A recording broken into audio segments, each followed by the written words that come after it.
Buenas noches. Bueno, pues como saben, estamos en aula virtual desde el Colegio Nacional de Cirujanos Dentistas y es un gran gusto presentar en esta noche a un gran amigo, compañero dentista, cirujano dentista, odontopediatra, y voy a leer un poquitito de su currículum porque pues si no acabaríamos de toda la noche. Él es el doctor Luis Raciel Martagón, y es egresado de la Facultad de Odontología de la Universidad Nacional Autónoma de México, especialista en estomatología pediátrica por el Instituto Nacional de Pediatría, coordinador académico y docente de los diplomados en odontología pediátrica en la Universidad Latina de América en Morelia y Universidad Cuauhtémoc en San Luis Potosí, profesor invitado al curso de titulación posgrado en odontopediatría de la Universidad Latinoamericana, profesor titular de la materia de odontopediatría en la Universidad Latinoamericana, profesor invitado al curso anual de atención estomatológica para el niño sano y con necesidades especiales de la Facultad de Estudios Superiores. Y en los últimos años, bueno, está manejando la odontología pediátrica. Y bueno, pues, ¿qué más les puedo decir de este gran doctor? Y bueno, pues, recordarles que registren sus horas crédito, que es sumamente importante. Y bueno, pues yo creo que es hora de empezar. Bienvenido, Luis. Muchas gracias. Te quedas en tu casa. Qué amable, muchas gracias. Adelante. Gracias.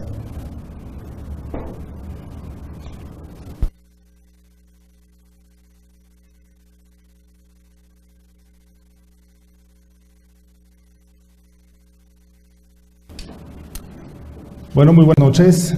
Antes que nada, bueno, podría ser imposible que yo inicie esta presentación sin antes agradecer al Colegio Nacional de Cirujanos Dentistas, en especial a mi maestro, el doctor Miguel Ángel Fernández Villavicencio, que fue el vínculo por el cual pudimos estar esta noche compartiendo con todos ustedes. Sin más preámbulo, vamos a dar inicio porque el tiempo es corto y realmente hablar del tema de alternativas para los desafíos restaurativos en odontología pediátrica y mínima invasión es hablar de muchos conceptos. Cuando el maestro Miguel Ángel me pidió presentar o ofrecer o proponer un tema, pensé qué es lo que yo podría ofrecer a mis colegas pensando que fuera algo práctico, sencillo, común, y pensé trabajar la parte de las restauraciones posteriores en dientes primarios a través de una restauración de mínima invasión, ya que como sabemos es un problema que es muy común. Lamentablemente mucho nos hace falta abordar a los papás, educar, en donde necesitamos ofrecer alternativas que sean factibles, sencillas de realizar por parte del clínico. A veces nos enfrascamos en hacer procedimientos complejos y el manejo del comportamiento en el niño se nos puede distorsionar un poco. Cuando hablamos de odontología mínimamente invasiva, se nos viene a la mente hacer una cavidad muy pequeña, pero los conceptos hoy en día están muy claros respecto a cómo abordar este tipo de procedimientos a través de esta filosofía. Como dice aquí, la odontología mínimamente invasiva no significa decir una cavidad pequeña, significa la no eliminación del tejido dental sano. Tenemos que tener criterios, conceptos muy claros sobre cariología, porque si únicamente pensamos en hacer una cavidad pequeñita y pensando que con una fresa muy pequeñita podemos hacer odontología de mínima invasión, estamos un poquito lejos de los conceptos reales. Este documento es muy interesante porque nos da una definición dada por el Congreso Mundial de Odontología de Mínima Invasión, y nos define la odontología mínimamente invasiva como aquellas técnicas que respetan la salud, la función y la estética de los tejidos orales para prevenir que se presente la enfermedad o bien interceptar su progreso, ojo, con la pérdida mínima de los tejidos. Entonces, el pensar en respetar el sustrato dental es muy importante. Habrá casos o habrá condiciones en donde el abordaje tenga que obligarnos a hacer una eliminación un poco más avanzada, pero si las condiciones y el diagnóstico nos permiten hacer un manejo no invasivo o mínimamente invasivo, debe ser esa la prioridad. En esta imagen vemos dos documentos que si nos detenemos a ver parece que son iguales, sin embargo no son iguales. El primero, que fue el del lado izquierdo, nos ejemplifica lo que fuera la declaración de los principios de la FDI respecto a la intervención mínima en el tratamiento de la caries dental. Este documento fue publicado el 1 de octubre de 2002, hablamos ya de varios años atrás, específicamente 16 años atrás. Sin embargo, el siguiente documento que vimos al lado derecho nos puede ejemplificar lo que es el proyecto de la revisión de la Declaración de Política de FDI. Y el documento, se dan cuenta, como se observa en la zona que está marcada, fue publicado en septiembre de 2016, es decir, hace 2 años. Traducción que desde el año 2002 al 2016 ha habido nuevos conceptos respecto a la mínima invasión, 14 años después. Me voy a basar en el documento inicial, que fue el primero, que fue en 2002 en Viena, y aquí me dice que la Federación Dental Mundial apoya los principios de odontología de intervención mínima en el manejo de la caries dental, donde te ofrece cinco parámetros a seguir. El primero, que es muy importante y no tenemos que olvidar, y cada día se le da más importancia cuando hacemos odontología, es la modificación de la flora oral. Específicamente mediante el control de la infección, que aquí en este concepto yo lo pondría entre comillas, hablamos del año 2002, ya ha pasado muchos años. Control de la infección, considerando que hoy conceptualizamos a la caries como una enfermedad que no es de naturaleza infecciosa. Pero sí podemos considerar que es el control de la placa y la reducción del consumo de hidratos de carbono. Eso sí es determinante, considerando que la enfermedad de caries dental hoy en día la interpretamos como una enfermedad biofilm azúcar dependiente. El segundo punto es la educación del paciente. Esto es algo que lamentablemente nos ha costado todavía mucho trabajo y tenemos que seguir insistiendo con todos nuestros pacientes debido a que si no controlamos factores de riesgo y no sensibilizamos a los pacientes para poder hacer un control correcto de su biofilm y el consumo de azúcares, definitivamente cualquier restauración, cualquier procedimiento que hagamos en un paciente pediátrico en este caso, va a ser prácticamente imposible de poder mantener. En cuanto a la educación del paciente, aquí se nos dice que tenemos que explicar al paciente medidas dietéticas y de higiene oral. El tercer punto de estos principios de la FDI me dice que tenemos que considerar en la remineralización de las lesiones sin cavitación del esmalte y la dentina. Específicamente dando importancia a la saliva como que tiene un papel crítico y tenemos que evaluar su calidad y cantidad. Significa que cada vez que un paciente llega al consultorio tenemos que estar al tanto de las características de ese fluido corporal que de alguna forma consideramos y sabemos con evidencias contundentes que tienen un papel importante en la remineralización y en el control del pH que de alguna forma puede oscilar en los pacientes cuando tienen ataques ácidos a través de la alimentación. Dice aquí que las lesiones de mancha blanca deben ser manejadas inicialmente con técnicas de remineralización. Entonces tenemos que tener a la mano siempre en nuestros consultorios, independientemente en el campo que nos desarrollemos, como puede ser la endodoncia, la periodoncia, la odontología pediátrica, la odontología de práctica general, tenemos siempre que tener elementos a través del flúor para ofrecer a nuestros pacientes orientación tanto en casa como en el consultorio. El punto número 4 es muy interesante y el punto número 4 lamentablemente tiene que seguir existiendo. Ojalá el día de mañana tengamos la posibilidad de que la operatoria dental sea cada vez menor o incluso el día de mañana pensar en que solamente se puedan hacer procedimientos no invasivos a través de la mínima invasión. En lo que respecta al punto número 4, que es la intervención operatoria mínima de las lesiones con cavitación, se menciona que solo debe usarse cuando hay una indicación específica para ello. Otra vez, dice aquí, el enfoque operatorio quirúrgico solo debe usarse cuando hay una indicación específica para ello. Por ejemplo, cuando la cavitación resulta en la imposibilidad de mantener la lesión en estado libre de placa.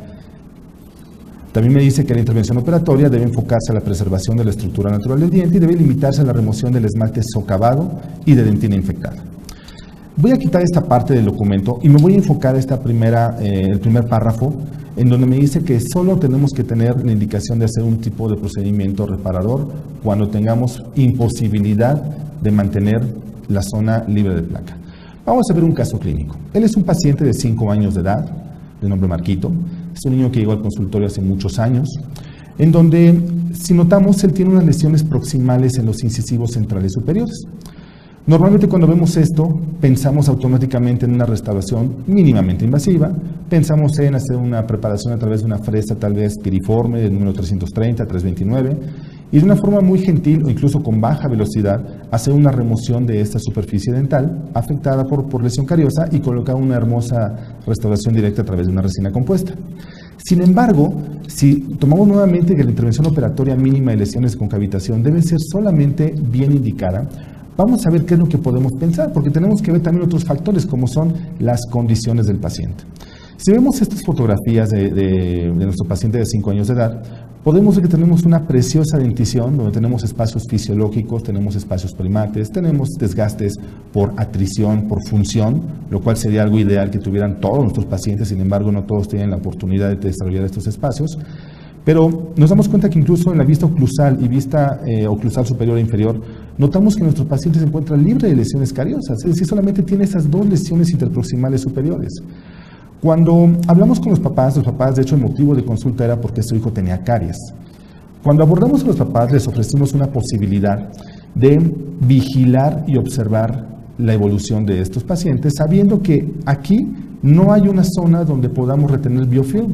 Realmente el uso del cepillado dental debe ser algo que deba ayudar a controlar esas lesiones que están presentes.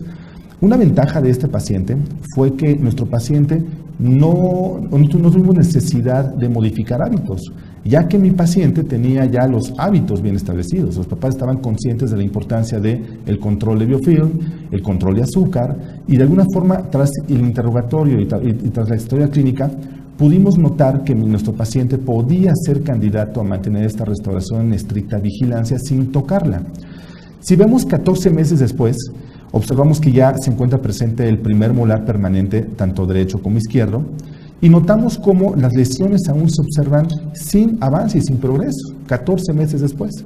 Y posteriormente nos damos cuenta que a los 30 meses, ese diente 51 se encuentra ya con una movilidad propia por la exfoliación del diente, donde si somos un poquito analíticos, si se pudiera acercar un poquito la imagen, podríamos observar que a los 30 meses, en la parte inferior derecha, se puede notar que la lesión aún se encuentra presente. Entonces, prácticamente el abordar a este paciente y el haber hecho una cavitación prácticamente fue innecesario.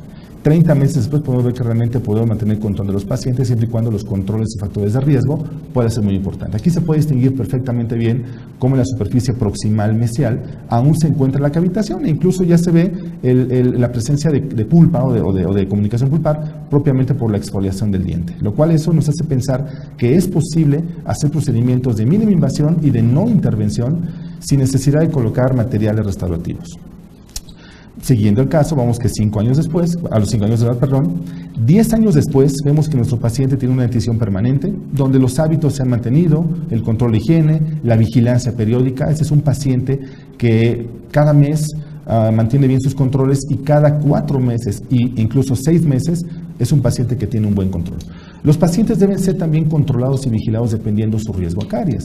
Este pequeño realmente no era necesario verlo ni siquiera cada 3 o 4 meses. Con que lo viéramos 2 veces al año era suficiente porque realmente nos demostró que existe un buen control por parte de la familia y con todos los elementos alrededor del paciente.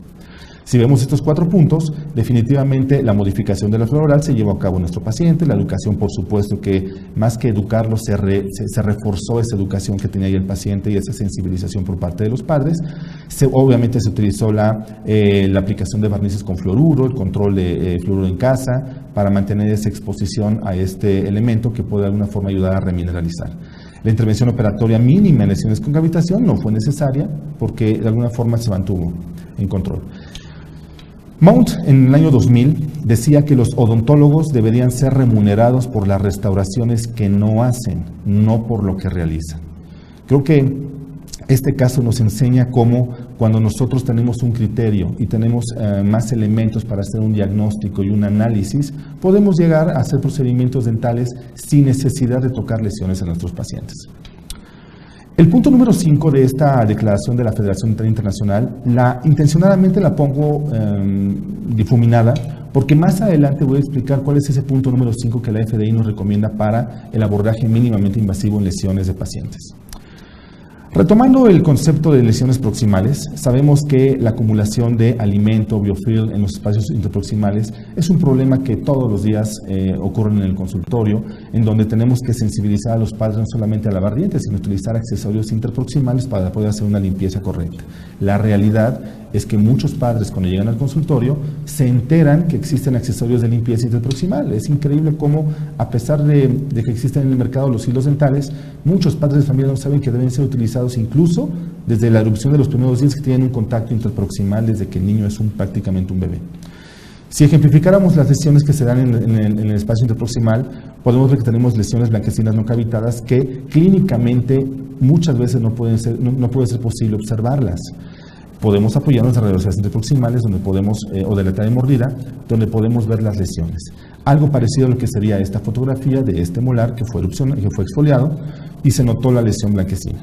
Los tratamientos para una lesión como esta van desde el tratamiento no invasivo, que sería a través de la remineralización, la aplicación de barniz, la exposición a una pasta con más de 1000 partes por millón de flúor, que permitan mantener el equilibrio biológico de estas lesiones tempranas. Otra opción terapéutica puede ser el tratamiento microinvasivo, y en algunos casos, si es que existe ya la presentación de una lesión oclusal, podríamos pensar en un tratamiento de mínima invasión.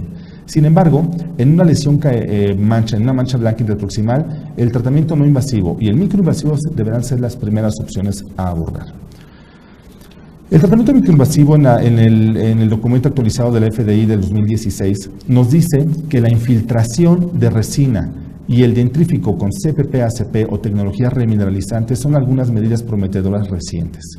Entonces, si yo decido tener una mancha blanca interproximal, que puede ser la parte previa a una lesión cavitada en la superficie proximal, que clínicamente ya la puede ver el padre de familia, yo puedo tenerlo como alternativa, ya sea infiltrar o remineralizar. Vamos a ver este caso. Este es un paciente en donde tiene un tratamiento ortodóncico, en donde el ortodoncista indica que se tiene que hacer ya la extracción de este segundo molar primario, que se puede ejemplificar y se puede ver en la zona donde no se encuentra el bracket. Radiográficamente vemos que es un diente que ya tenemos que extraer, pero lo interesante y lo que quisiera compartir es que todo paciente que deba ser sometido a una extracción por indicación terapéutica, en este caso por fines ortodóncicos, es muy importante que al momento de hacer la extracción observemos las superficies proximales de los órganos dentarios permanentes, porque podemos impresionarnos y ver alguna lesión presente. Vamos a ver este video. Este video nos ejemplifica lo que acabo de mencionar hace un momento. Observen ustedes cómo se hace la extracción del diente con un elevador recto, de forma convencional. Utilizamos una gasa, hacemos la extracción del órgano dentario, y al momento de hacer la extracción, noten ustedes cómo al hacer la limpieza de la superficie, obviamente tenemos un sangrado activo. Al hacer una ligera hemostasia, podemos identificar en la superficie mesial de ese primer molar permanente una lesión o una mancha blanca. Vamos a extender un poquito más, secamos un poquito, esperando que la sangre no toque o contamine esa superficie. Y noten ustedes cómo se empieza a distinguir una mancha blanca. Cuando hace más de 10 años yo veía eso en un paciente, lo que hacía era automáticamente agarrar una fresa, hacer una cavitación y restaurar. Para mí eso era algo suficiente, era suficiente hacer eso para poder dar solución a esta necesidad. Si vemos la fotografía, aquí se ve mucho mejor cómo se ve la mancha blanca. Hoy en día nosotros ya no pensamos en hacer esto. Hoy en día tenemos que pensar en abordar a través de tratamientos microinvasivos este tipo de eventos. Al momento del sangrado no fue posible poder hacer un procedimiento microinvasivo, pero se esperó a que tuviéramos una buena hemostasia, pero se le informó al padre de familia la necesidad urgente de, en una próxima semana, una próxima cita, acudir para poder llevar a cabo un tratamiento microinvasivo a través de una infiltración de resina.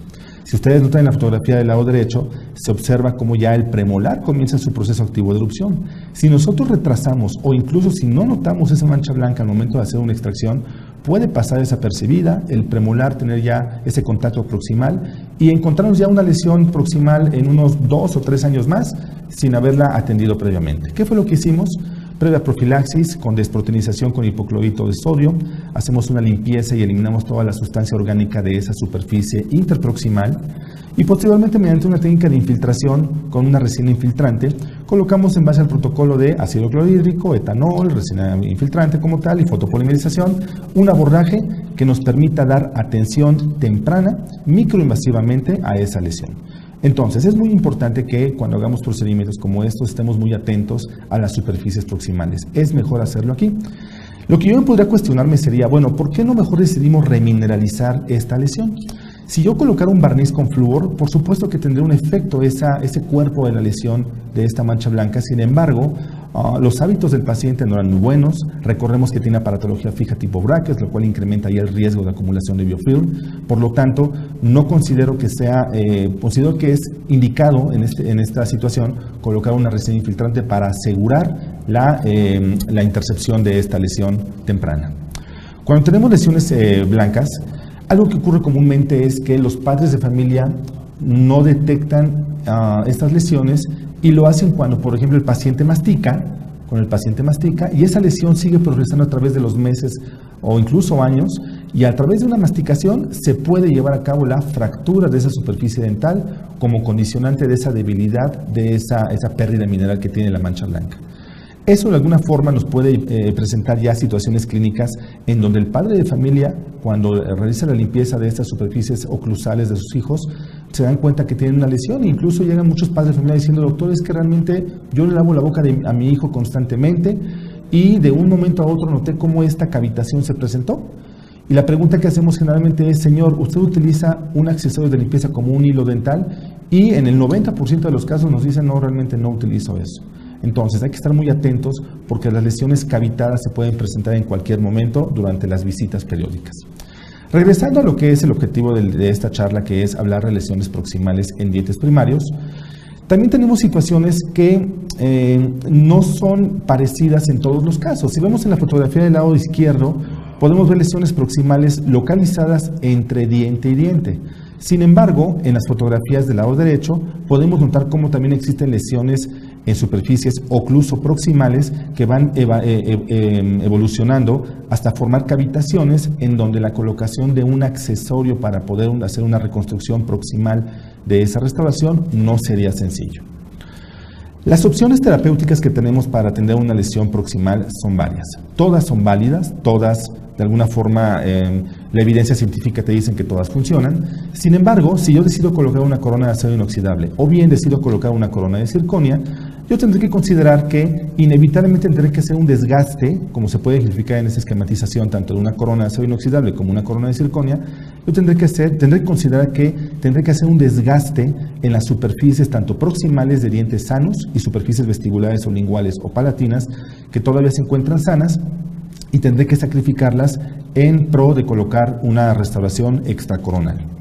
Lo interesante aquí es que sabemos muy bien que la preparación para una corona de acero cromo es una preparación invasiva, es una preparación que nos obliga a hacer un desgaste. Sin embargo, para colocar una corona de zirconia tenemos esa necesidad de hacer un mayor desgaste para colocar una corona de zirconia. Aquí lo interesante es, hay evidencia donde se intenta comparar la cantidad de reducción de un diente primario que se requiere para la colocación de una corona de zirconia o una corona de acero inoxidable, hablando de reducción. Esto fue publicado en el año 2016, hace dos años en el Pediatric Dentistry, y este artículo me parece muy interesante compartirlo con todos ustedes. Cuando tenemos lesiones tanto en el segmento anterior como en el segmento posterior, los autores de esta investigación lo que hicieron fue, primero, pesaron los dientes en tipodontos, utilizaron tipodontos pediátricos, y los dientes que iban a ser preparados para corona de acero inoxidable o corona de zirconia fueron pesados con una báscula específica y tomaron el peso específico de cada diente. Como paso número 2, prepararon a través de un solo clínico experto en preparación de coronas, hizo el tallado para una corona de acero cromo y una corona de zirconia. Y ese diente que fue tallado, tanto para uno como por otro, se volvió a pesar. Y el objetivo fue pesar o saber en números cuánta cantidad de material se perdió respecto a uno y otro diente. Esta gráfica nos ejemplifica tanto en el segmento anterior como en el segmento posterior el promedio de peso que fue removido en la estructura de los tipodontos o de los dientes en los tipodontos cuando se prepararon para las coronas.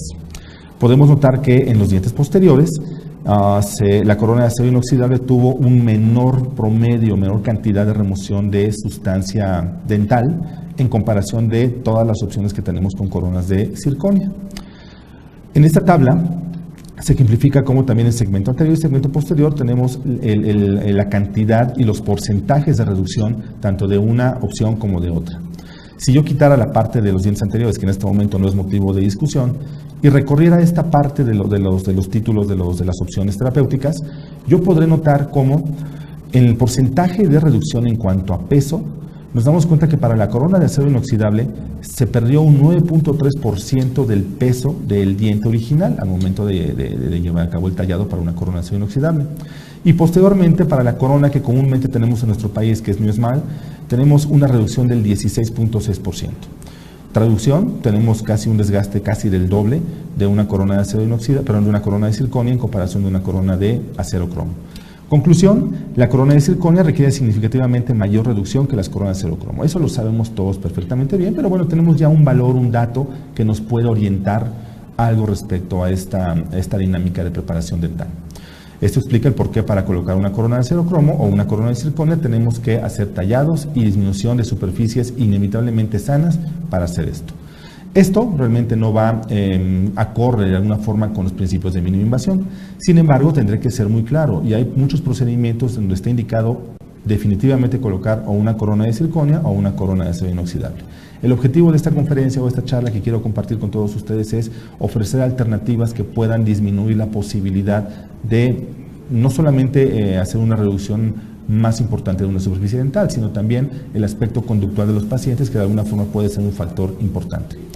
Por eso el desafío que en esta ocasión quiero compartir es el atender lesiones cariosas proximales a través del abordaje mínimamente invasivo. Este es un libro que me gusta recomendar a todos mis alumnos. Es un libro de la doctora Bordoni. En el capítulo número 10, denominado Perfiles de riesgo y predicción de caries dental y enfermedades gingivoperiodontal, hay un apartado que me llama mucho la atención. Se llama Dientes posteriores, manejo de superficies proximales. En este documento, en este libro, hay una parte que dice: sin embargo, el talón de Aquiles en estas restauraciones es la falta de un buen sellado entre el material y el diente. En el piso cervical de la caja proximal, como consecuencia de lo anterior, aumenta el riesgo de la microfiltración y de la caries dental recurrente. Esta superficie cervical es una superficie que cuesta trabajo sellarla y tiene una explicación. Vamos a ver qué nos dice este documento. Dice que la apertura de una brecha entre las fases resina-tejido resulta en microfiltración causada por adherencia débil de esta región y por la contracción del material durante la polimerización de resina. Aquí hay un punto que quisiera que guardáramos para más adelante comentarlo. La contracción de los materiales, este es un libro ya de años atrás, y en ese entonces utilizaba una resina Z100-3M, que es una resina que tiene ya muchos años fuera del mercado. Sin embargo, de alguna forma era lo que se tenía en ese entonces y de alguna forma era lo que podíamos hacer. Otra explicación importante es la orientación de los túbulos de la dentina en relación con la pared cervical es un factor a considerar. En esta ejemplificación quiero mostrarles cómo los túbulos dentinarios tienen una disposición tanto en la superficie más cercana a la cara cervical o a la cara oclusal, y en la superficie o la pared cervical se encuentran paralelos al piso. Aquí puedo ejemplificar cómo los túbulos dentinarios en la pared cervical se encuentran paralelos al piso cervical. ¿Qué importancia clínica tiene esto en el uso de un biomaterial? Cuando nosotros colocamos un adhesivo como parte previa a la colocación de una resina compuesta, aquí me dice que esta característica impide la formación de los clavos o denominados tags de resina en la pared cervical, lo cual podría estar directamente relacionado con adhesiones débiles. Traducción, vean cómo se ve aquí. Aquí ejemplifico cómo lo verde sería un adhesivo y quiero que vean cómo esos tags en la zona de los túbulos dentinarios pueden tener una muy buena retención a través de ese intercambio entre el túbulo dentinario, la fibra colágena, esa hibridación que se da a través del adhesivo o la reacción de adhesivo con el túbulo dentinario. Sin embargo, en la superficie cervical, noten ustedes que la adhesión puede ser muy débil. Y ese es un factor importante para fracaso en los materiales. Otro factor importante a considerar es que tenemos un tejido gingival que sabemos que está vascularizado y también tiene un fluido crevicular. Entonces, tanto el fluido crevicular como el sangrado son factores que pueden influir negativamente en la adhesión de un biomaterial. Y si además tenemos un factor que es la gingivitis, porque el paciente, por obvias razones, al tener una lesión proximal, no tuvo una buena higiene, un buen aseo interproximal, por supuesto que la papila se encuentra inflamada, y si además contiene alimento entre los dientes, como se observa en esta imagen, tenemos una lesión proximal, tanto en la clínica como en la radiografía, y al momento de hacer la remoción, vean cómo esa papila se encuentra inflamada. Entonces, si decidimos colocar una restauración mínimamente invasiva con esta condición de alimento, inflamación, sangrado, fluido crevicular, realmente no existen las condiciones para colocar una restauración a través de un sistema adhesivo. Una buena opción es que si el paciente no tiene buen control de biofilm, es un paciente que no vamos a volver a ver para tener un buen control, considero que una corona de acero inoxidable puede ser una muy buena opción. O incluso si el paciente decide una corona de circonio, también puede ser una alternativa. Pero si mi filosofía es trabajar con una mínima invasión, tendré que preparar a mi paciente antes de poder hacer este procedimiento para tener mejores condiciones en cuanto al campo de operatorio.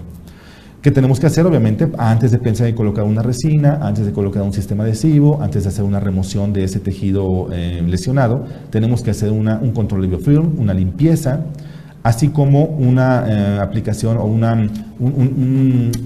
coadyuvante que es la limpieza a través de agentes químicos como la clorhexidina, que me ayuda a controlar esa inflamación. El paciente tiene que irse perfectamente acondicionado por parte del papá, tiene que hacer esto por lo menos 3 a 5 días antes de un procedimiento para hacer una restauración proximal. De lo contrario, al momento de hacer la remoción mecánica de esa superficie dental, nos vamos a dar cuenta que va a haber sangrado. Tan solo con tocar esa encía va a sangrar y de alguna forma el compromiso adhesivo se va a presentar.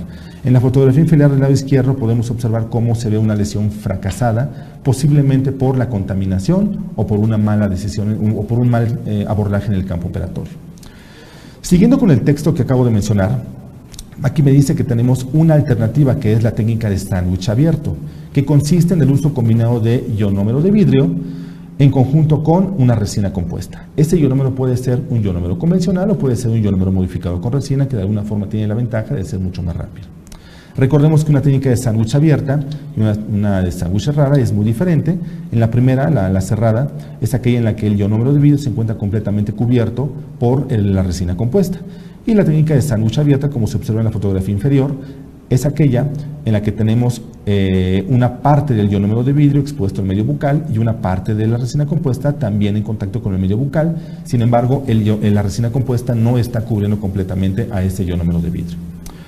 Vamos a ver un caso.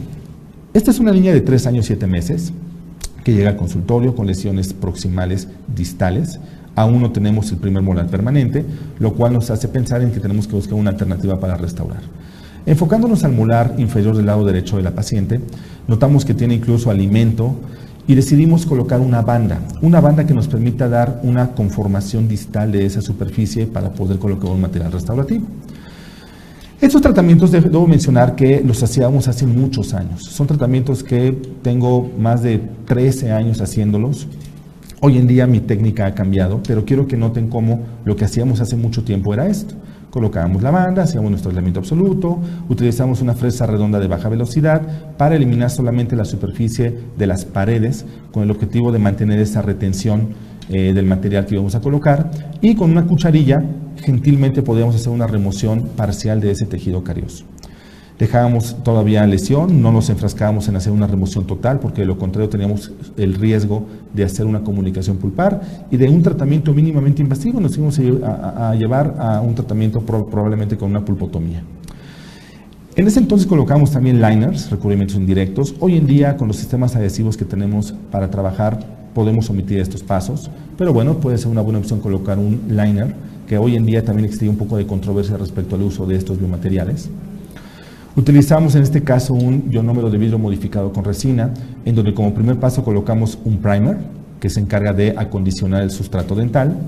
Posteriormente colocamos nuestro ionómero de vidrio modificado con resina, y nuestro criterio para poder hacer una técnica de sándwich abierto en este caso era que si colocábamos solamente ionómero de vidrio en toda la superficie de la restauración o toda la restauración, teníamos la posibilidad de que hubiera un desgaste mayor y por lo tanto una pérdida del material de una forma mucho más temprana. Recordemos que es un molar que tiene una exfoliación entre los 10, 11 años de edad o hasta 12 años de edad, dependiendo ya cada uno de los pacientes. Y lo que hacíamos es que una vez que estaba ya el ionómero modificado con resina colocado, considerábamos que teníamos que coadyuvar para mejorar esa hibridación o esa infiltración del sistema adhesivo a la superficie del esmalte. Por lo tanto, teníamos que hacer un paso más, que era con una fresa de alta velocidad, solamente sin irrigación, solamente hacer un pequeño contorneo en la superficie para eliminar un poco del sustrato, para quitar ese ionómero de vidrio y tuviéramos una superficie expuesta exclusivamente de esmalte.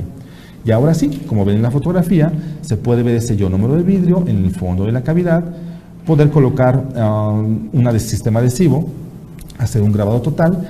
Y ahora viene la parte que también era complicada, que era hacer una restauración con las resinas que en ese entonces contamos incluso todavía en el mercado, a través de técnicas incrementales, en donde teníamos que hacer la reconstrucción de la pared distal y posteriormente fotopolimerizar, después hacer una reconstrucción en una pared ya sea vestibular o lingual, y poco a poco ir reconstruyendo ese molar, dando una anatomía y finalmente con fresas multihojas dar un terminado y con pulidores hacer un acabado. Estas eran las técnicas que hace más de 10 años hacíamos en todos nuestros pacientes para ofrecer alternativas estéticas. Recordemos que en ese entonces las coronas de circonia no estaban en el mercado y teníamos que ofrecer algunos caminos que pudieran suplir esa necesidad de los padres de familia, que es la parte estética. Una vez terminada la restauración, podemos ver que estaba pulida y realmente nos sentíamos satisfechos con estas restauraciones. Una vez retirada la banda, observamos cómo se encuentra la restauración una vez terminada en esta técnica de sándwich abierta. Si observamos a través de una imagen en la superficie distal, podemos notar que no existe esa diferencia clínica evidente entre el ionómero y la resina compuesta. Aquí vemos la radiografía, donde vemos que sí se alcanza a distinguir un poco el material, que es la resina compuesta, y el ionómero de vidrio. Esto es lo que hacíamos hace más de 10 años. Alecita se fue a su casa. Lamentablemente, aquí esta pequeña le perdimos el control. Y podría decir que lamentablemente, pero también podría decir que a favor. ¿Por qué? Porque cuando nosotros hacemos procedimientos dentales y confiamos en las técnicas restaurativas y los biomateriales, cuando tenemos un buen control de los pacientes, podemos dar un tipo de control mucho más preciso. Sin embargo, cuando los pacientes regresan después de 25 meses, como en el caso de esta Alecita, 2 años no la volvimos a ver. Y quiero que vean ustedes cómo Ale viene ya con la erupción activa del primer molar permanente. E incluso vemos que tiene una lesión en el molar, en el primer molar primario, distal, donde incluso tenemos ya la presencia de una necrosis pulpar o un absceso. Si vemos 25 meses después, todavía estuvimos a tiempo. Esta es la fotografía del lado izquierdo, la primera, se puede identificar que fue el tratamiento terminado. En la fotografía del lado derecho podemos ver cómo el molar todavía nos permite observar que después de 25 meses sin un control del paciente, los materiales siguen.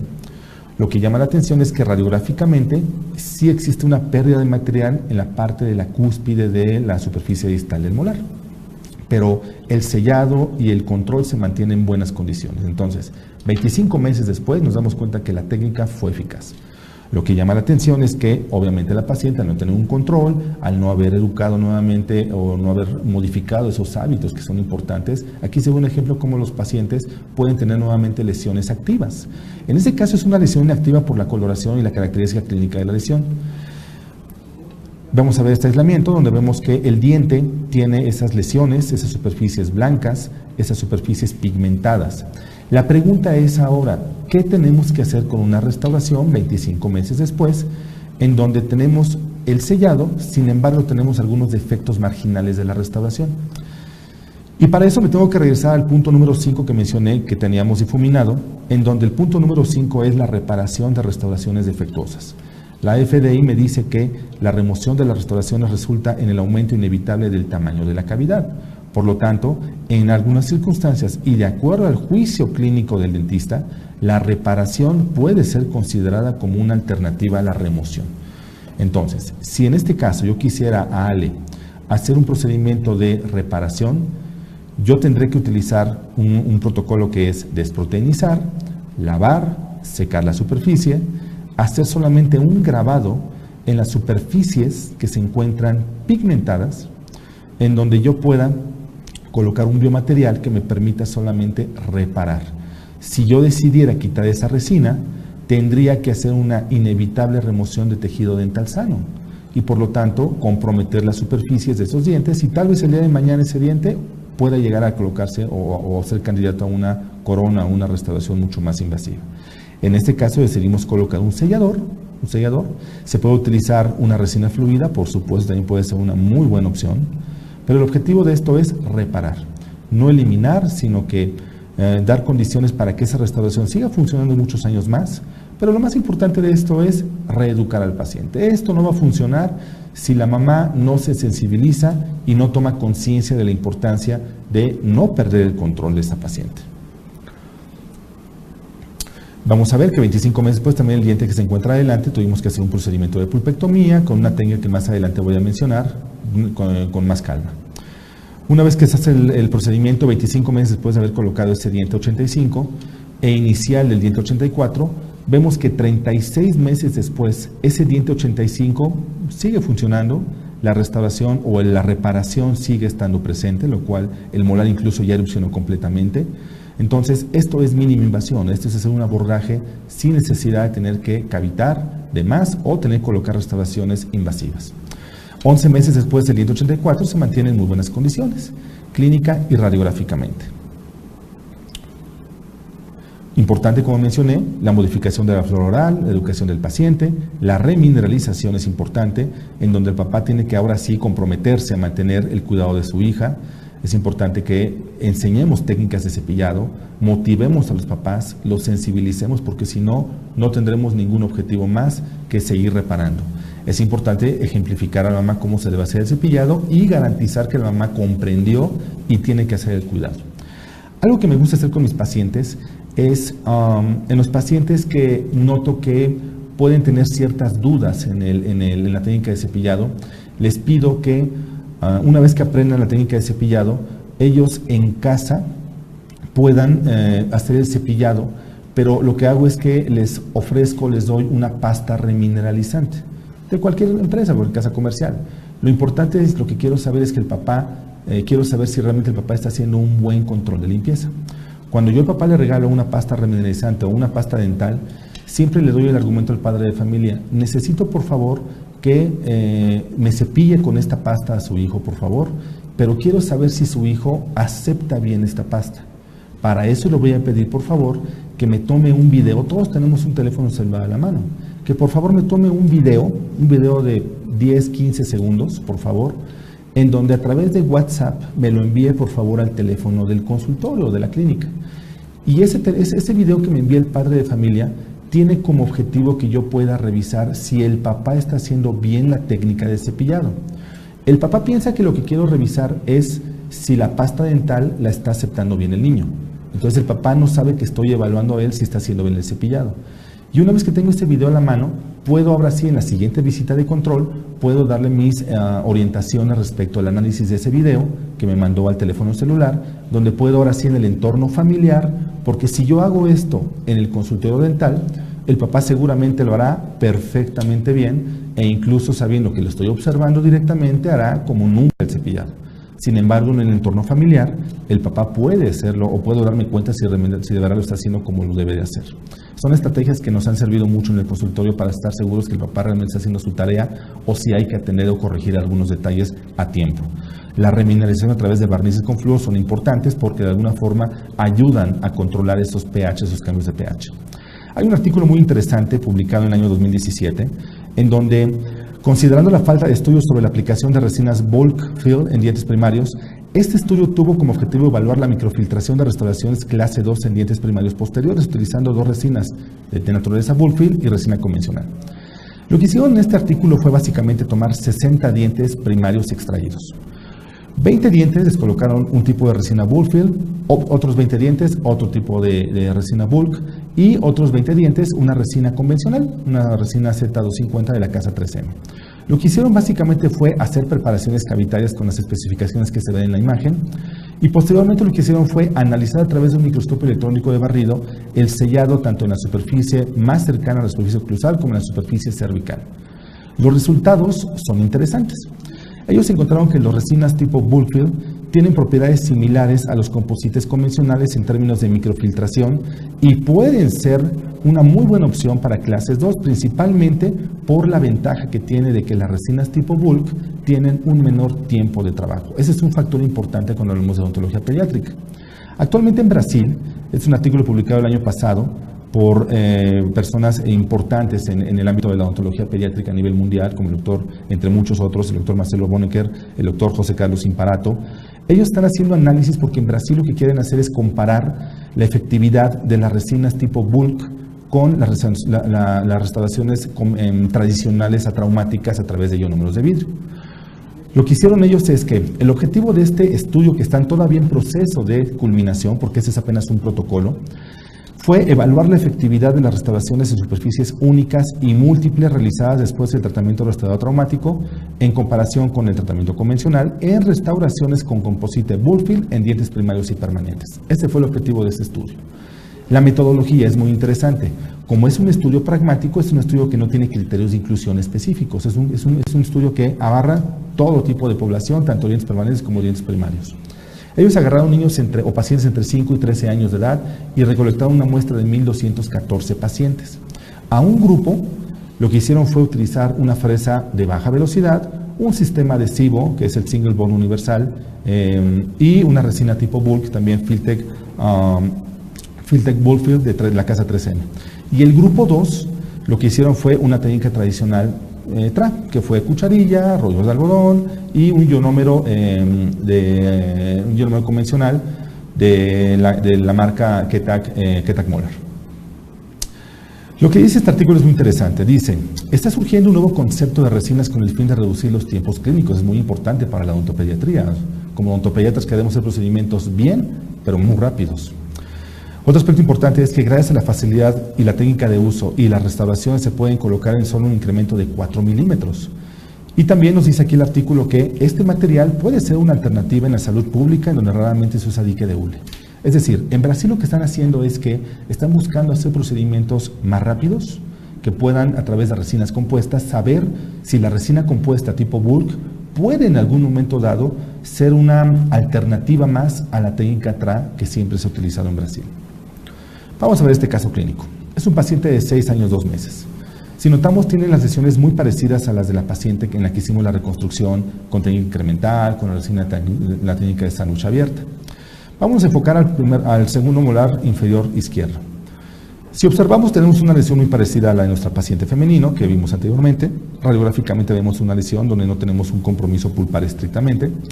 Hacemos una anestesia solamente en los puntos alrededor del molar, ya que estas técnicas incluso pueden hacerse sin necesidad de una técnica regional o una técnica troncular, ya que eso puede favorecer mucho el manejo del paciente pediátrico. Vemos cómo adaptamos una banda, específicamente teniendo mucha precaución de que la parte distal tenga una muy buena adaptación en la pared cervical. Una vez que hacemos el aislamiento absoluto, hacemos la remoción de la lesión, colocamos, en este caso decidimos colocar también un liner, y posteriormente hacer el protocolo de adhesión. Antes lo que hacíamos era grabar el esmalte y toda la dentina. Hoy en día no es necesario. Hoy tenemos adhesivos universales que nos permiten trabajar en la modalidad de acondicionamiento selectivo. Solamente colocamos ácido grabador en la superficie de esmalte, que es donde quiero tener una muy buena retención. Y en la parte más profunda ya no necesito colocar un ionómero de vidrio. Puedo colocar directamente mi sistema adhesivo a través de la modalidad de acondicionamiento selectivo, en donde el adhesivo en la parte de la dentina llevará a cabo un acondicionamiento de autoacondicionamiento o acondicionamiento, y en la parte del esmalte llevará a cabo un grabado total. Frotamos perfectamente bien la superficie, es parte importante del éxito, frotar muy bien la superficie del molar para permitir que haya una muy buena infiltración del sistema adhesivo en la superficie del esmalte y la dentina, y posteriormente fotopolimerizamos. Este vendría siendo nuestro protocolo previo a la colocación de nuestra restauración completa. Como mencioné, hay resinas hoy en día que tienen una tecnología que nos facilitan hacer restauraciones en bloque, en donde no necesitamos utilizar los incrementos habituales de 2 milímetros, donde incluso las mismas compañías nos dicen que podemos utilizar incrementos entre 4 y 5 milímetros de una sola intención, ya que la tecnología de estas resinas nos permite tener una menor contracción a través del fenómeno de polimerización internamente. Y otra ventaja que tienen estos productos es que al momento de colocarlos tienen una viscosidad muy buena que nos permite colocar de una sola intención a través de una inyección de una cápsula en donde está contenida la resina, y al momento de manipularla o moverla podemos buscar un buen sellado, una muy buena adaptación de la superficie. Teniendo este protocolo, vamos a ver con nuestro paciente lo que decidimos hacer. Una vez que hicimos el acondicionamiento selectivo, decidimos colocar la resina bulk. Algo que yo recomendaría es que solamente coloquen primero una cantidad de la resina bulk y con su instrumento puedan condensarlo perfectamente bien, y después, antes de polimerizar, colocar otro incremento. Esto con el objetivo de garantizar un buen sellado en la parte más profunda de la cavidad. Esto creo que nos puede dejar tranquilos de que estamos colocando muy bien la restauración. Realmente son 2 pasos. Pero lo importante de la tecnología es que no solamente sea un solo paso, sino que de alguna forma tengamos la garantía de que tenemos una menor contracción y una mejor garantía en el procedimiento restaurativo mínimamente invasivo. Vemos cómo una vez terminado el procedimiento tenemos la restauración, hacemos un recorte, un pulido a través de fresas multihojas que nos permitan dar un terminado o un acabado a esta restauración. y por lo tanto ofrecer una alternativa que pueda darnos esa necesidad del padre de familia, que sea algo estético, pero principalmente mínimamente invasivo, en donde no invadimos encía, no hacemos un tallado interproximal, no estamos quitando ese 9% o ese 14, 16% de superficie dental que en el estudio de la eliminación del tejido se considera que se puede hacer. El seguimiento es muy importante. Todo tratamiento que hagamos en nuestros pacientes deben tener un seguimiento, porque de lo contrario no sabremos si en nuestras manos estas técnicas son favorables o no. Vamos a ver la restauración final. Una vez que se coloca, queda perfectamente la restauración. Superficie distal, importante observar cómo se encuentra el sellado, lo cual se observa en muy buenas condiciones. 6 meses después podemos observar cómo el molar del lado inferior derecho comienza ya su proceso activo de erupción, y vemos cómo la restauración se ha mantenido. Lo importante es observarla tanto clínica como radiográficamente. Afortunadamente el molar aún no ha erupcionado en esa superficie distal y no ha tenido contacto, lo cual me permite tener una evaluación a los 6 meses de esa superficie, lo cual me hace ver que tenemos todavía una muy buena consideración. Importante observar el sellado de esa restauración. Obviamente, con la filosofía de restaurar y proteger, tenemos que llevar a cabo el control periódico de estos pacientes, indicar tecnologías remineralizantes con fosfato de calcio amorfo, con tecnologías como trifosfato de cálcico, CPP-ACP o Recalden. Toda tecnología tiene una bondad. Utilizar barnices remineralizantes como parte de esas técnicas y esos protocolos, porque no solamente tenemos que pensar en reparar, sino también tenemos que pensar en mantener y dar protección a nuestras restauraciones. Vamos a ver otro caso. Es una pequeñita de 3 años, 2 meses. Es una pequeñita que viene con una lesión que es muy común para nosotros, una niña muy pequeña, donde su capacidad de cooperación puede verse distorsionada.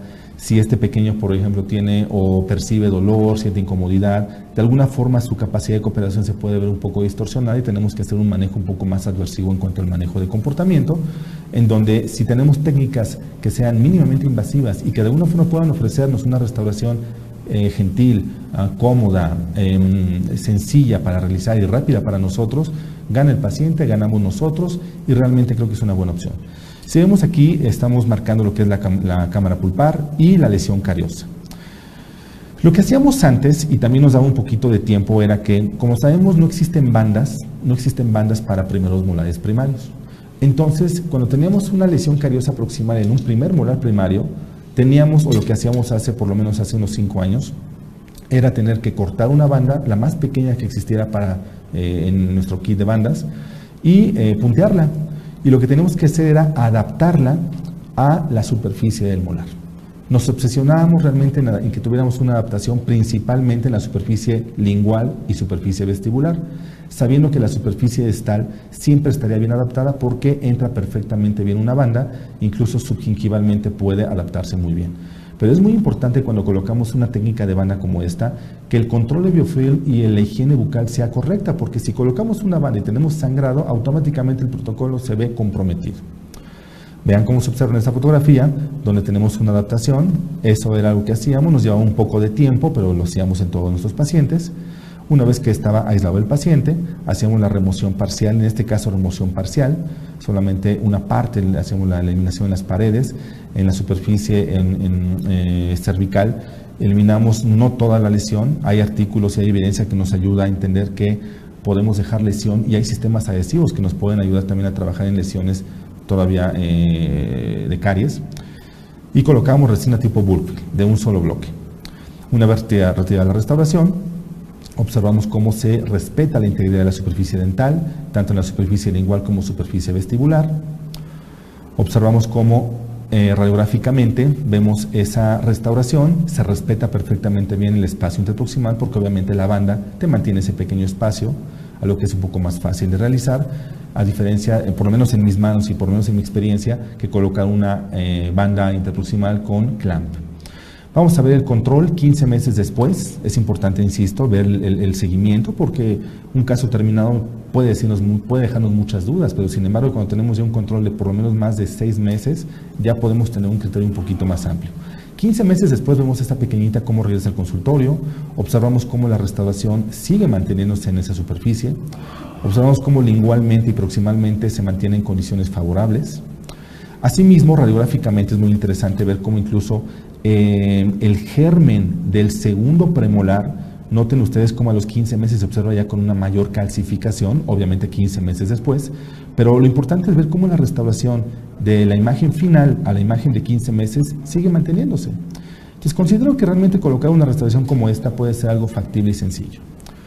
Vamos a ver otra pacientita, 5 años, 2 meses. Algunos pacientes requieren manejos un poco más avanzados o nos obligan a hacer preparaciones más con mayor sacrificio de superficie dental. Vamos a enfocarnos a este segundo molar superior izquierdo.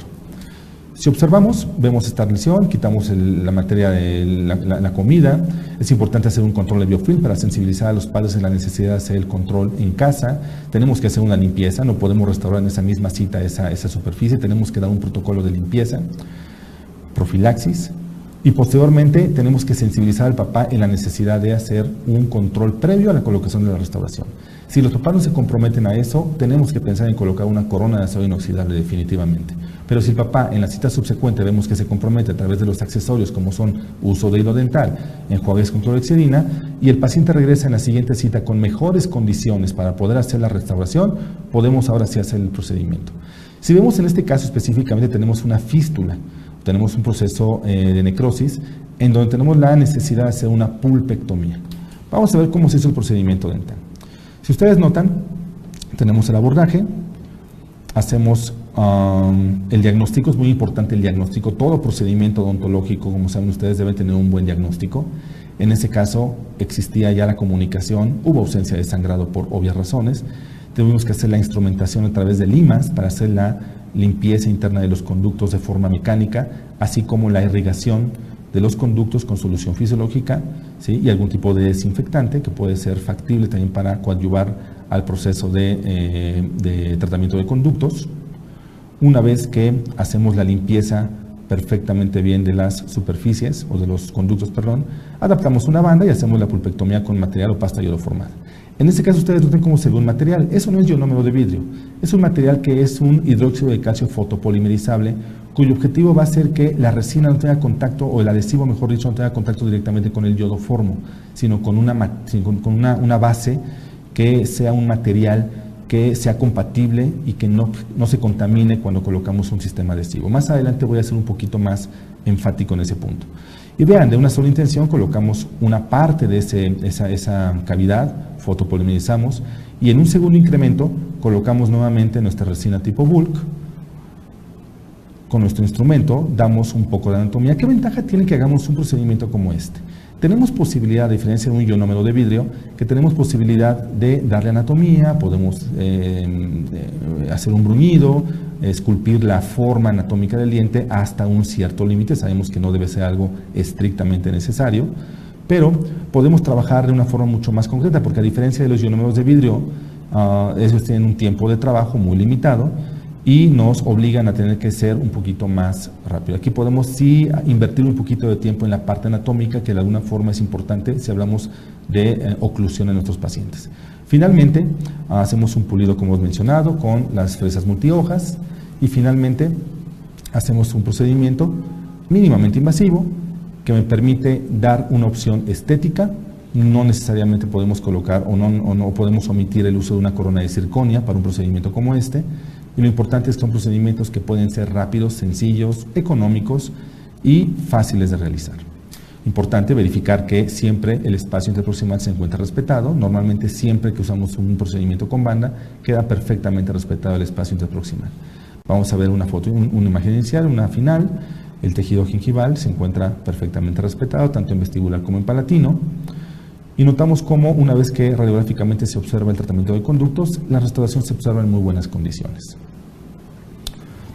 Finalmente, vamos a entrar a la recta final, otro caso más, 5 años 6 meses, Iker, paciente con lesiones también proximales en la parte inferior. Vamos a enfocarnos específicamente a una, en donde vemos que radiográficamente tenemos un compromiso pulpar, tenemos una comunicación pulpar. En este caso hicimos el procedimiento inicial, hicimos la remoción de la lesión cariosa, evidentemente hubo una comunicación pulpar, hicimos un acceso lo más conservador y mínimamente invasivo. ¿Por qué? Porque si yo voy a colocar si antes yo colocaba aquí una corona, pues realmente el acceso en la cara oclusal pues no me era necesario mantenerlo conservador. Como iba a colocar una corona, pues realmente el ionómero de vidrio y el material de restauración iba a cubrir esa cavidad. Sin embargo, si ya estoy pensando en hacer mínima invasión, necesito pensar también en hacer accesos para la terapia pulpar lo menos invasivo posible.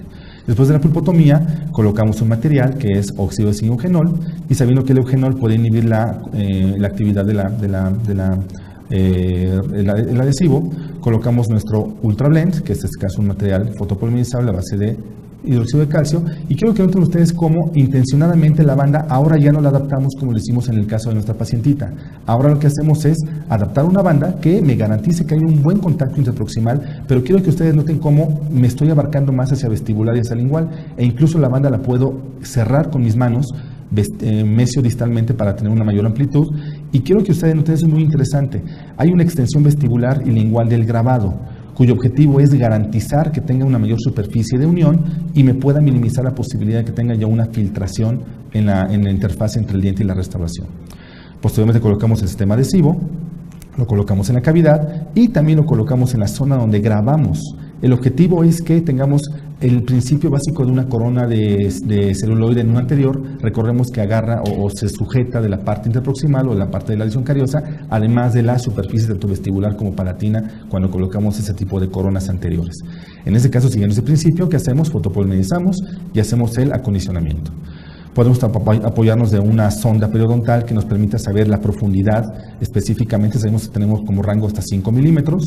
La sonda nos permite, como en este caso que tiene colores, una sonda de la casa Premier, nos puede ayudar a visualizar si tenemos el requisito importante para poder hacer la profundidad de nuestra restauración. Y finalmente colocamos nuestra restauración de un solo bloque. Vamos a ver este video donde se coloca de una sola intención la resina. Recordemos, en un primer paso, en un primer bloque, la colocamos y la condensamos perfectamente bien en el fondo de la cavidad. Un segundo bloque también para garantizar el contacto con todas las superficies internas de la cavidad. Y aquí viene la parte que quisiera compartir también con todos ustedes. Una vez que trabajamos la parte central de la cavidad, noten ustedes cómo también colocamos resina tanto en vestibular como palatino.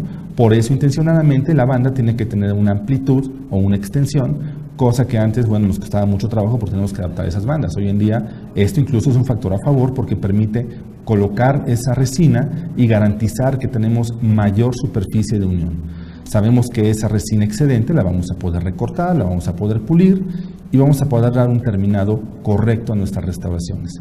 Una vez terminado el procedimiento, hacemos el retiro de nuestra banda y finalmente, con nuestras fresas multihojas, bueno, es importante ese detalle. También es importante, después de quitar la banda, colocar nuevamente la lámpara para polimerizar y garantizar un buen curado tanto en vestibular como en lingual o palatino, para asegurar que existe una muy buena fotopolimería, porque la banda puede de alguna forma minimizar la intensidad de la luz y no lograr una muy buena polimerización. Posteriormente se hace el pulido con fresas multihojas para poder hacer el recorte final. Finalmente terminamos la restauración y tenemos una restauración mucho más predecible, en mejores condiciones. Tenemos la pulpotomía con la restauración. Y finalmente el último caso, en donde vemos esta niña, era un diente que estaba indicado para extracción y lo que hicimos básicamente fue buscar hacer una cavidad intencionadamente y posteriormente hacer la técnica, vean, la técnica con grabado. Es un diente que no tenía lesión, sin embargo, bajo autorización de la mamá, hicimos una cavitación intencionadamente porque lo que queríamos era hacer la técnica y después de la técnica con resina tipo Bullfield, como lo mencionamos anteriormente, lo que hicimos fue la extracción del diente en el momento. Es decir, primero hicimos la restauración y en esa misma cita hicimos la extracción del diente con el objetivo de observar de primera instancia cómo quedaba la restauración al momento de colocarla. Secamos perfectamente bien y aquí se observa cómo al momento de hacer la técnica con la banda, la resina queda perfectamente adaptada a la superficie proximal que previamente realizamos. Aquí se ven las superficies, cómo se ven las lesiones previamente realizadas en lesiones que no estaban con caries. Muy bien, con esto no me queda más que entrar a la parte final. No me queda más que agradecerles su atención. Sabemos que el tiempo es muy corto, sabemos que hay mucho que podemos compartir. Sin embargo, yo espero que con esta información que tenemos a la mano, podemos cambiar algunos de nuestros conceptos. Dejo este pensamiento que es, a veces no es cuestión de tener ideas nuevas, sino dejar de tener ideas antiguas. Les agradezco mucho su atención. Muchas gracias.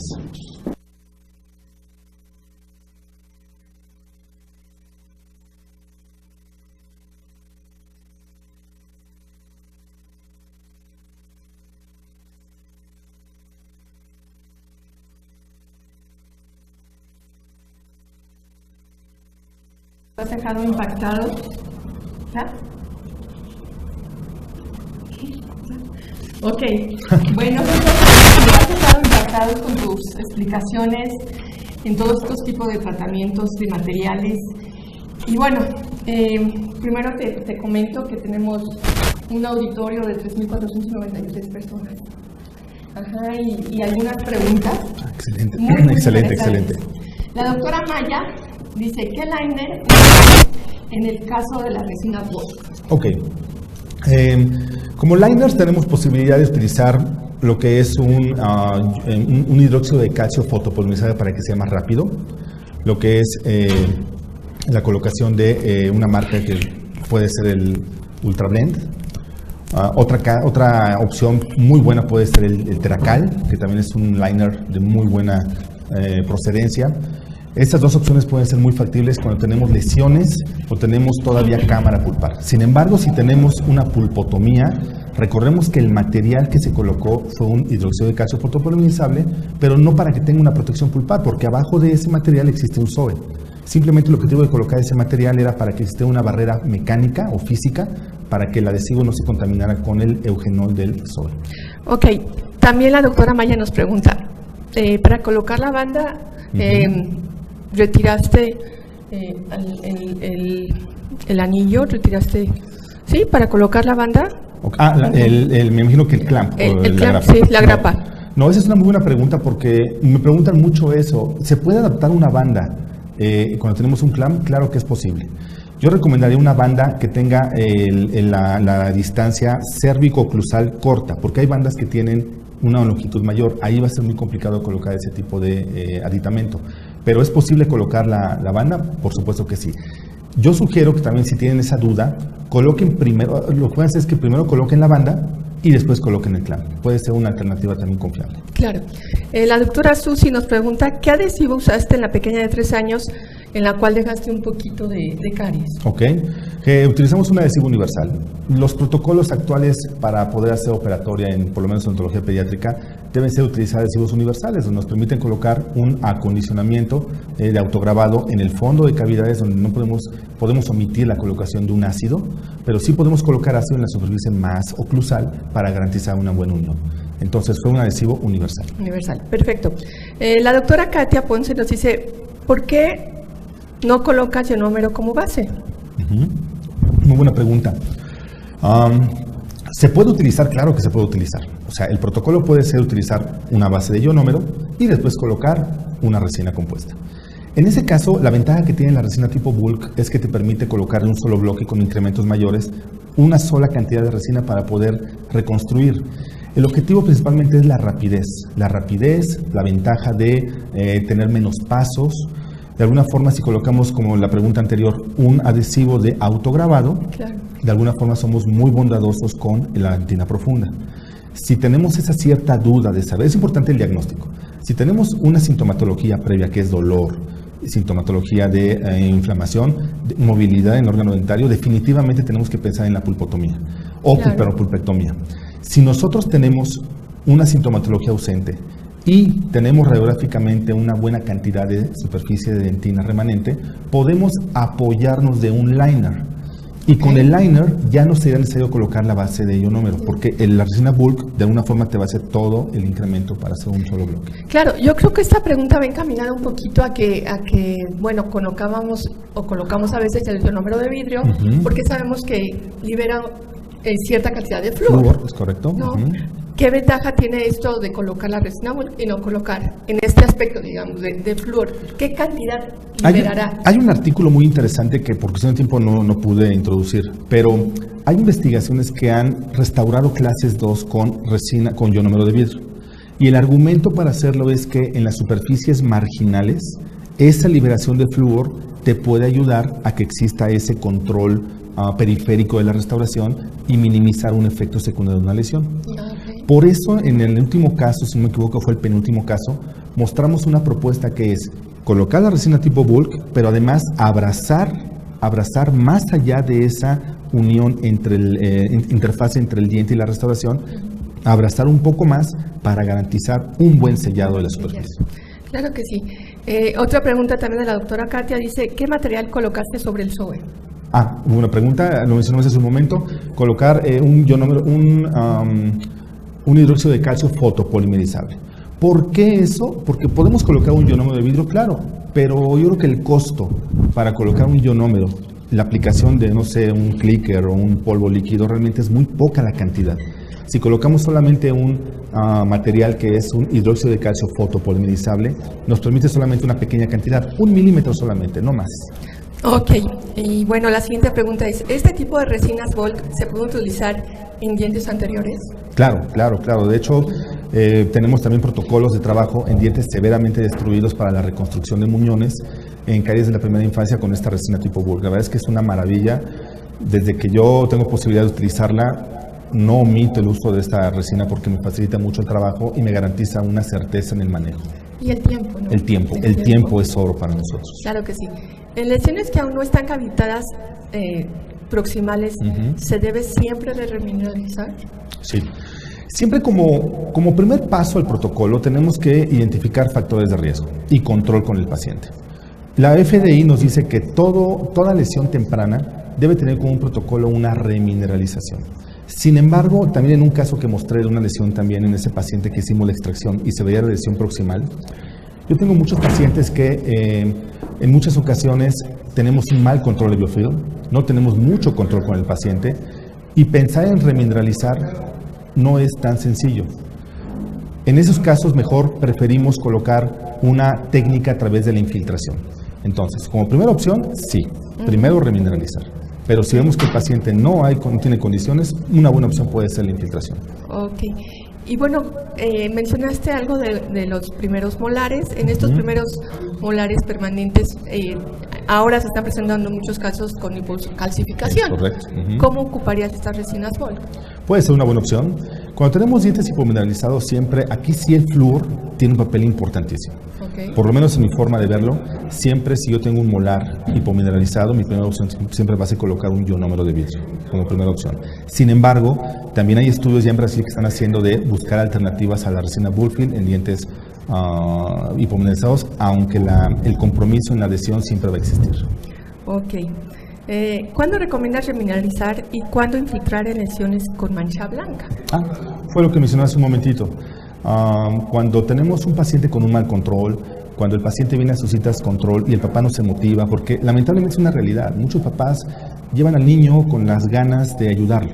Sin embargo, trabajan o a veces tienen problemas familiares y a veces el pequeño no tiene el control para poder llevar a cabo un control de higiene. Claro, te dicen, no se deja. No se deja, exactamente, o él quiere hacerlo solo. Así es. Entonces, ahí cuando detectamos eso, por lo menos en mi práctica, y veo que los factores de riesgo son más allá y no los podemos controlar al 100%, antes de que una lesión se pueda cavitar, decido mejor infiltrarla. Pero siempre creo que quede claro, la primera opción siempre tendrá que ser remineralizar, siempre. Ok, y bueno, como última pregunta, ¿cuál sería, en su opinión, la indicación para utilizar una corona de zirconia y una corona acero cromo en lesiones proximales? Bueno, como lo mencionamos, todo es factible, todo funciona. Aquí no buscamos pensar en que la corona de zirconia o la corona de acero cromo debe estar fuera ya del lugar. Para todo hay indicaciones, como en todo en la odontología. Una corona de zirconia, una corona de acero inoxidable es una gran opción. Incluso yo sigo colocando muchas coronas de acero inoxidable en pacientes con un pésimo control, donde necesito garantizar un buen sellado. Claro. Como en esta niña, por ejemplo, que mostré en un caso donde dejamos de ver 24 meses, es un paciente que tenemos que pensar si detectamos factores de riesgo o que son foráneos, tenemos que buscar mejor una corona. Pero una indicación muy precisa sería lesiones donde tengamos muchas superficies involucradas, donde tal vez la restauración con Bullfield pueda verse comprometida y tengamos que garantizar la restauración. Claro. Tenemos aquí algunas preguntas, no sé si las alcanzas a leer. Dice, ¿tienes amigos a los que les gustaría...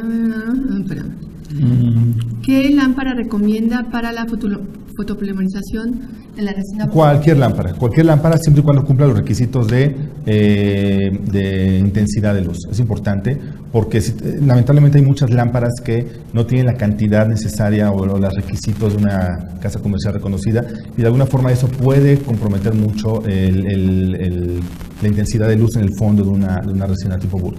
A pesar de que son resinas que pueden tener una mayor facilitar la polimerización, siempre se ocupa una resina, pero cualquiera que tenga una buena cantidad de iluminación. Ok, una pregunta que es muy larga, es un tema muy largo, pero ojalá lo puedas resumir. Sí, claro. La doctora Zamora dice, ¿puedes hablar un poco más sobre desproteinización?